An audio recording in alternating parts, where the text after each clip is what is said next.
violação dos direitos humanos, tráfico de pessoas, corrupção, fluxo migratório, cidadania, questões de gênero, minorias.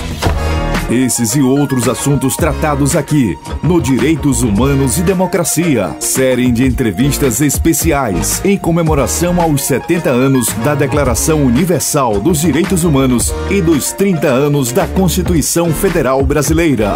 Direitos Humanos e Democracia, uma produção da Assessoria de Comunicação da Universidade Federal do Maranhão.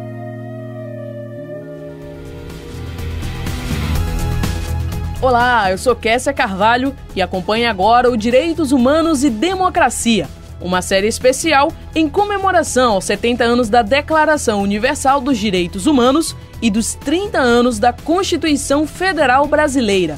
Essa é uma produção da Assessoria de Comunicação da Universidade Federal do Maranhão.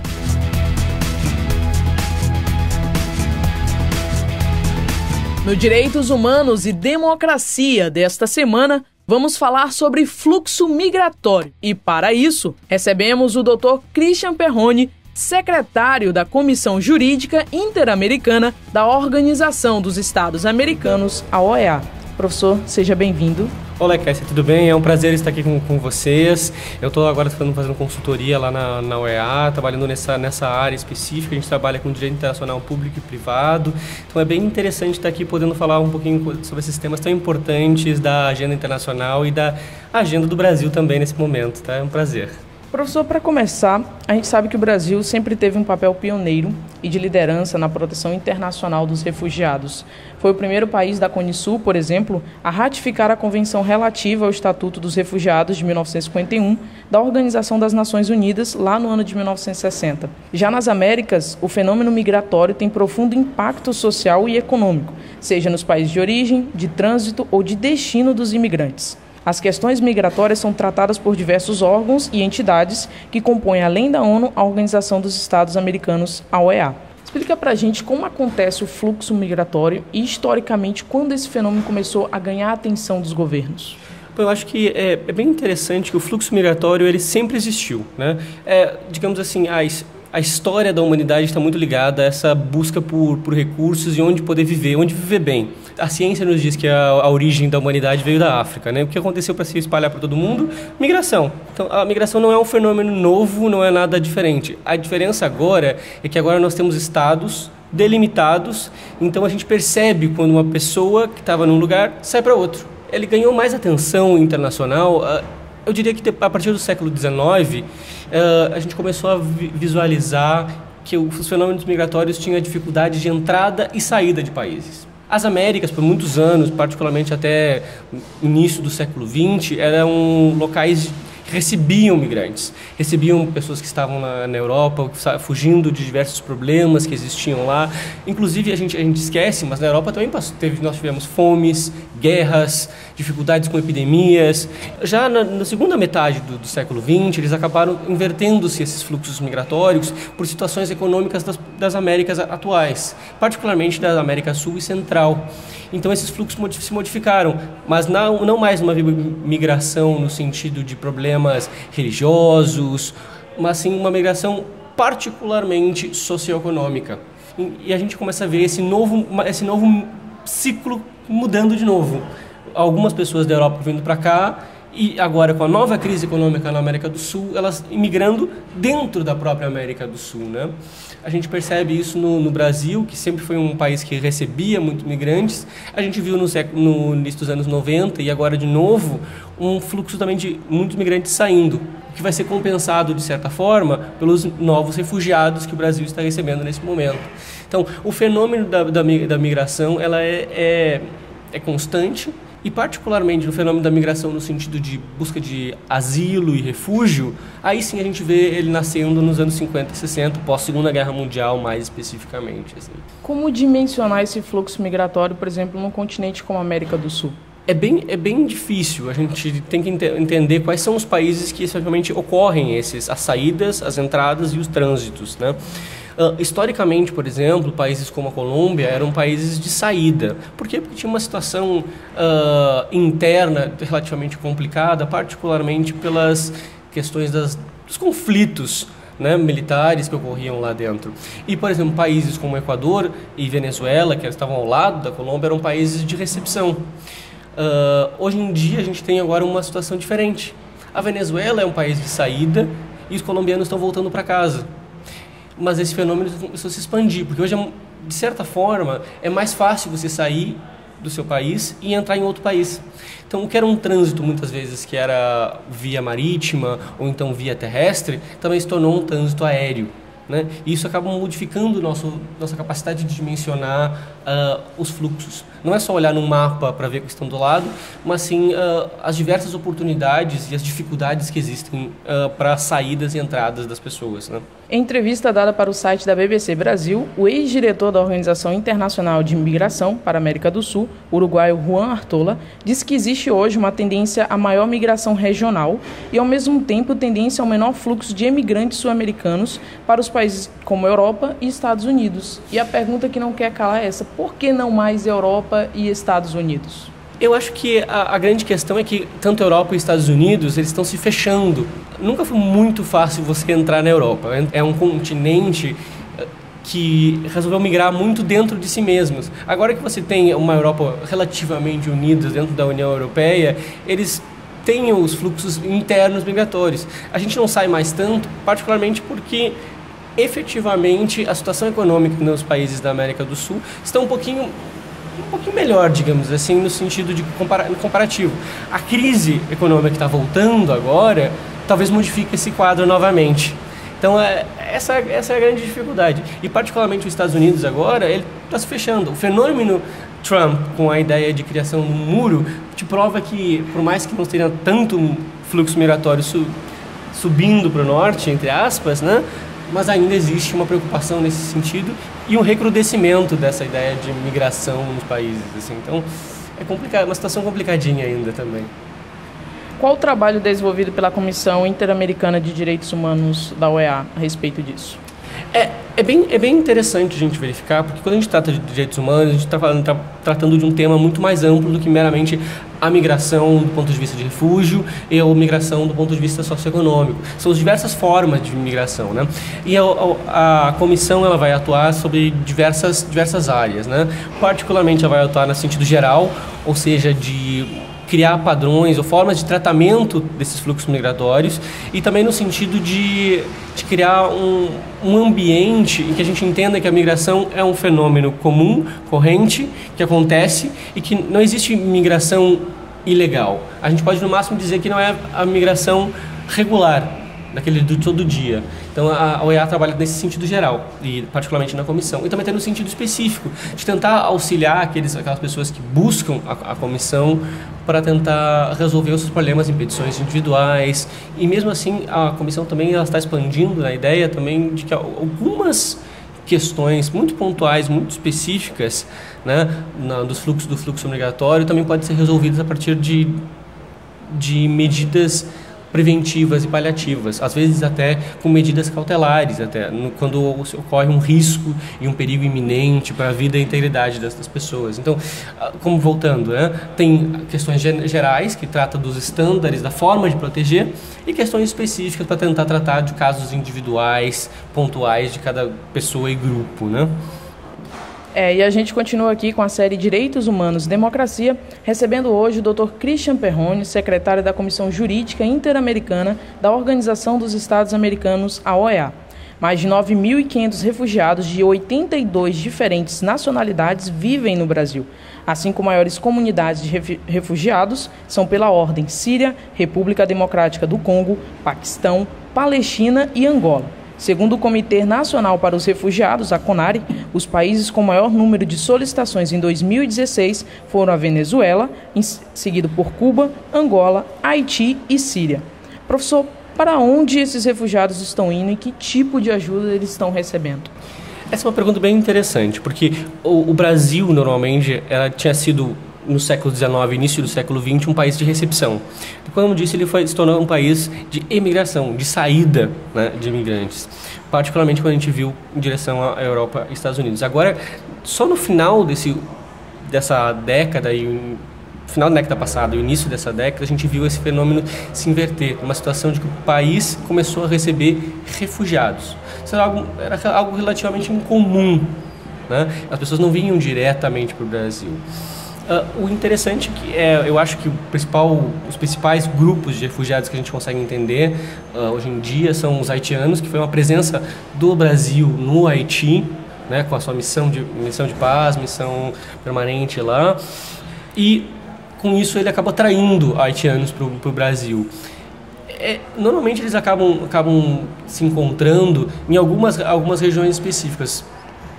Particularmente existe um grande número em São Paulo, um grande número no Sul, alguns números espalhados. Não existe um lugar específico onde você tem, diferentemente do que, por exemplo, no caso das pessoas da Síria, que acabaram em grande parte se concentrando em Curitiba, ainda que, obviamente, elas tenham ido para o Rio, para São Paulo, para o Sul, para diversos lugares, acabam se concentrando. Por quê? É uma tendência das comunidades se buscarem, se encontrarem, aqueles que se sentem acolhidos.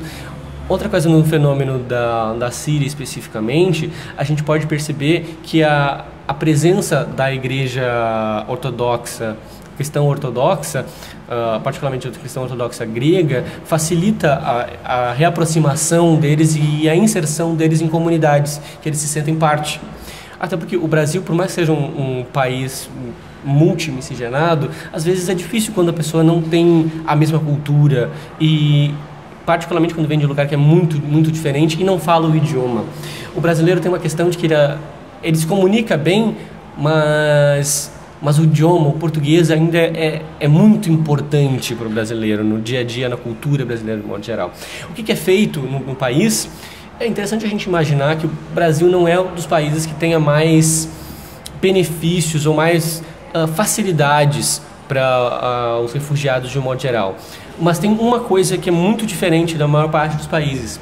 O Brasil é um dos poucos países do mundo que a pessoa, quando vem para cá, quando pede para analisar o seu caso sobre se vai conseguir ou não o refúgio, ele já permite a possibilidade de trabalho. Não que seja fácil de encontrar um emprego como refugiado, mas pelo menos você já tem a permissão e você não precisa ficar literalmente num campo de refugiados ou num espaço específico de refugiados até conseguir um trabalho, né?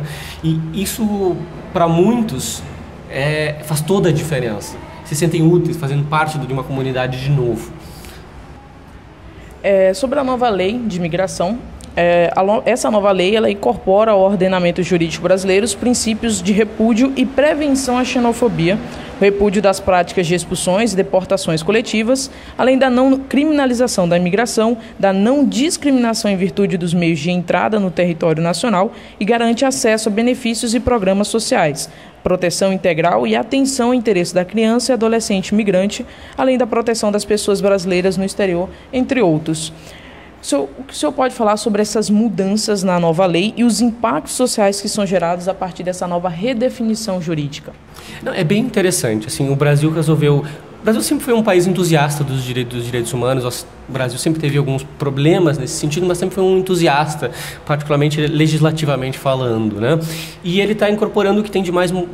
Na sua maior parte da lei, né, ele incorpora muitas das coisas que são as mais progressistas, né? Particularmente no que a gente tange na ideia de que a migração é um fenômeno, como eu disse, um fenômeno social odierno, comum, que acontece e que não pode ser visto como migração legal e ilegal, né? Isso eu acho que faz toda a diferença no mundo, porque, por exemplo, diversos países não permitem você conseguir status migratórios diferentes, como refúgio, se você entra de maneira ilegal no país. E, por exemplo, às vezes para muitos dos migrantes, para sair do país onde eles estão sofrendo perseguição ou estão sofrendo com violência, eles acabam ou deixando os seus documentos ou então procurando documentos às vezes até falsos, né? E isso, quando eles entram no novo país, se torna um grande problema. O Brasil, quando ele resolveu adotar a ideia de que a migração ela não deve ser considerada entre ilegal e ilegal, e sim como um fenômeno, ele se juntou a esse espaço. A questão também de procurar criar um certos níveis de benefícios é justamente naquilo que eu estava mencionando anteriormente. O Brasil ele também incorpora essas facilidades de você ter acesso a acesso a trabalho, inclusive até umas certas facilidades também de acesso à educação, acesso a capacidades de você renovar o seu diploma. Todas essas facilidades são muito grandes. Eu lembro de um caso muito interessante quando eu era, ainda há muito tempo atrás, quando eu era estagiário na ONU, lá em Viena, que tinha se eu não me engano, se eu não estou errado, tinha uma pessoa que era das Filipinas e que nas Filipinas lá ele era médico, cirurgião. Mas quando ele acabou saindo de lá, entrando na Europa, particularmente na Áustria, ele não conseguiu renovar o seu diploma de médico. Então, enquanto ele estava renovando, na realidade, ele trabalhava na cafeteria da ONU e fazia uns sanduíches mais perfeitos que você possa imaginar. Imagina um cirurgião fazendo um sanduíche. É algo muito extraordinário, mas isso mostra da questão de que quando você busca criar facilidades para as pessoas, elas podem contribuir mais. Porque você imagina um cirurgião fazendo sanduíche, por melhor que sejam, ele não está usando essa capacidade plena de cirurgião, né? Isso, quando o Brasil buscou encontrar facilidades para a inclusão dos refugiados, inclusão dos novos migrantes, eu creio que daria mais alento e esperança para essas pessoas. Claro, nós temos que levar em consideração que o Brasil tem as suas dificuldades de um país em desenvolvimento e que, por mais boa intenção que tenha, nós ainda temos um sistema burocrático pesado, difícil e que às vezes os migrantes acabam fugindo pelos espaços vagos e as lacunas e as dificuldades da nossa burocracia do país, né?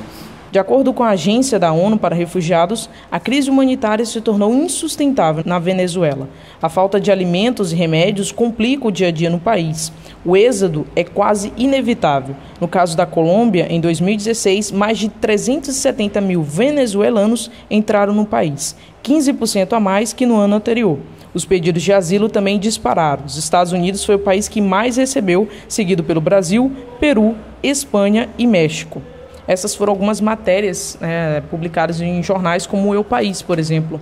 E a gente queria saber, nessas duas matérias, é possível analisar que, ao mesmo tempo em que os países se preocupam com os refugiados, outros estão imersos em entraves políticos e diplomáticos. De que forma a OEA trabalha essas questões?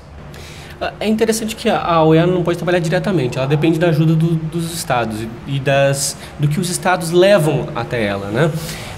Então é interessante nós verificarmos que, com relação à situação da Venezuela, houve uma série de discussões dentro do âmbito da OEA para tentar auxiliá-los nesse sentido. Assim, obviamente, a responsabilidade principal pela situação de desenvolvimento humano de todos os países depende do seu próprio governo, do seu próprio estado, né? Então, obviamente que pode expressar pesar pela situação, expressar as suas diversas visões, né? Mas particularmente depende muito do que os estados resolverem eles mesmos tomar partido. Para você ver, né? A Venezuela, quando a OEA começou a atuar de maneira um pouquinho mais enérgica, os melhores países começaram a exigir mais da OEA que atuasse de uma maneira um pouquinho mais enérgica nesse sentido. A Venezuela ameaçou e realmente pediu a sua saída da organização, algo sem precedentes na história. A OEA sempre teve todos os países das Américas no seu sistema e nunca nenhum país tinha saído. A gente só tinha agregado, por exemplo, agregamos os países quando eles se tornaram independentes e agregamos países do Caribe, da América Central de modo geral, quando eles, no partir dos anos 70 particularmente, e finalizamos nos anos 90. Então, o quanto a OEA pode realmente atuar depende um pouco dos países e do que o próprio país que a gente está lidando. Eu gostaria só de comentar a parte inicial com o fato de alguns países exigirem visto, né?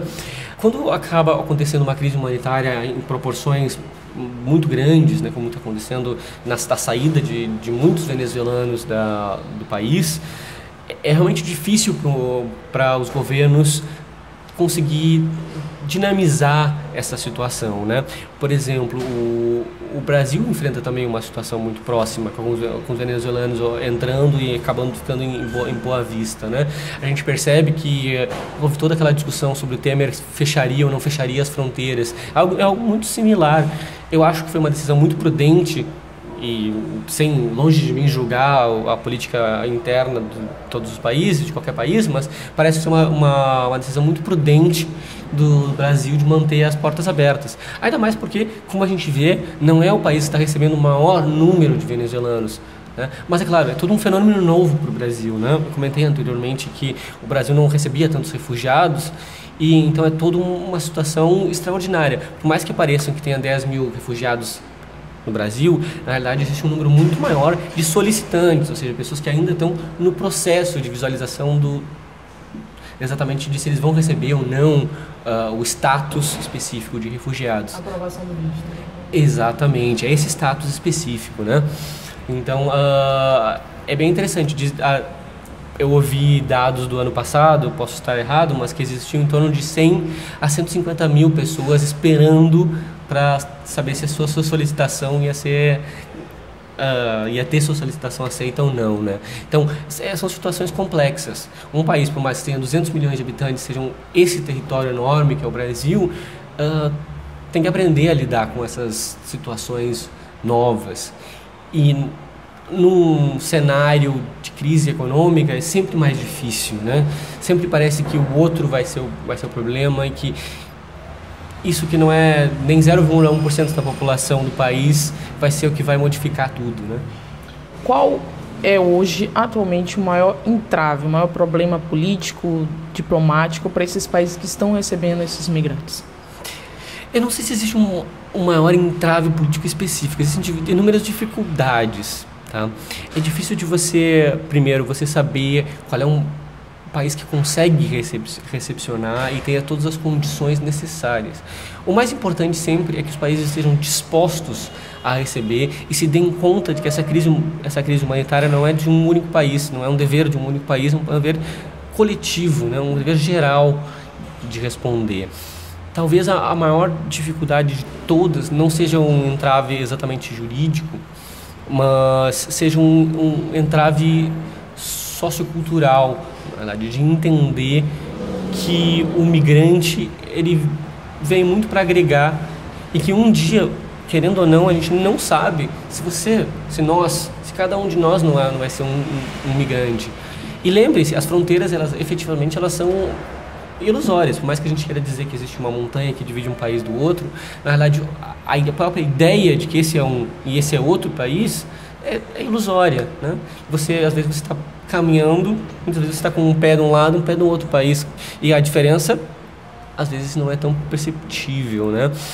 Talvez o maior entrave do ponto de vista jurídico seja justamente essa concepção de que existe uma migração ilegal, aquela pessoa que entra num país de maneira irregular ou sem passaporte, sem visto, sem ter os seus documentos todos esclarecidos, né? Se houvesse uma forma de modificar isso, talvez seria o elemento mais facilitador, né, para poder nós termos uma maior acolhida das pessoas, do migrante de um modo geral, ou da migrante de um modo geral, e também, obviamente, dos refugiados, das pessoas que pedem asilo, né? Outra situação que seria importante a gente verificar que as divisões de custos, né? Deveria existir uma forma de nós imaginarmos que a crise humanitária não é uma obrigação de um, então talvez os custos também não deveriam ser uma obrigação de um, né? E obviamente alguns têm mais capacidade, outros têm menos capacidade de arcar com isso, né? Então é uma situação complexa, mas vamos lembrar que particularmente nós que vivemos nas Américas, nós devemos muito à ideia de migração, né? Mesmo alguém que seja estritamente morando aqui, há uma tendência natural de os países, historicamente, as culturas dos nossos países tenham, obviamente, sofrido muita mutação, e para bom e para mal, de outras culturas, de vários migrantes que vieram. A gente pode dar o exemplo, a gente fala dos sírios como refugiados, mas a gente esquece que muitas vezes nós temos libaneses, sírios e turcos no Brasil em um número impressionante, e eles se mesclaram na nossa população como um todo. A gente pode não perceber, mas a gente diz que a comunidade libanesa no Brasil chega a ser maior que a comunidade de libaneses no próprio Líbano, né? Então a gente percebe que o Brasil, nesse caldeirão cultural, recebeu imigrantes, assim como outros países das Américas, e tem que honrar essa tradição recebendo mais. Ou, pelo menos, é uma sugestão, é uma ideia, né? Se dá conta de que, historicamente, assim não foi. A gente sabe que esse fluxo mexe também muito com a questão da economia, né? E aí, como fica a economia nesse cenário? Existem diversos pontos de vista para você olhar a questão econômica, né? Existe digamos assim, uma visão que eu acho que de um modo geral pode ser um pouco não precisa, de que o migrante vem para roubar o emprego daqueles que estão aqui. Mas normalmente não é essa a questão. Como eu disse, por exemplo, no caso dos sírios-libaneses, uma grande parte deles constituem uma massa econômica social do país, no caso do Brasil, muito importante. Nós temos, só para dar um exemplo assim até um pouco banal, mas um dos maiores hospitais de São Paulo se chama Hospital Sírio-Libanês. Não é por nada, porque houve uma migração nesse sentido e eles acabaram revolucionando parte da nossa da economia brasileira de um modo geral e parte da sociedade como um todo. Então, muitas vezes o migrante ele vem para agregar. Claro, vem com seus problemas, suas dificuldades, a gente mencionou já.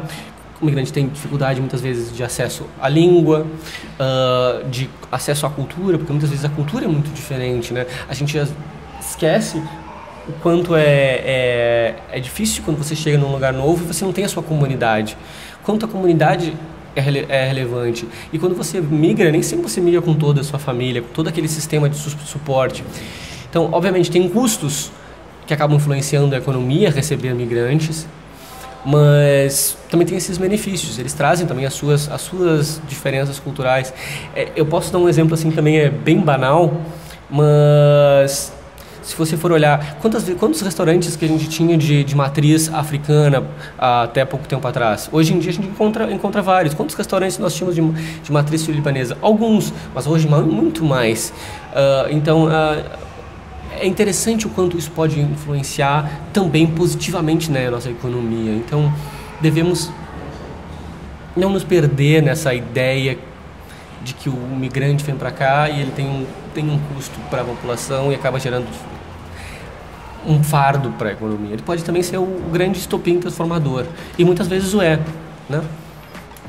Conversamos com o Dr. Christian Perrone, secretário da Comissão Jurídica Interamericana da Organização dos Estados Americanos, a OEA. A série Direitos Humanos e Democracia volta na próxima segunda, falando sobre relações comerciais em face dos direitos humanos. Com coordenação de Marcos Belfort, edição de áudio de Anderson Rodrigues e produção de Adriana Menezes, eu sou Kessia Carvalho e até a próxima segunda.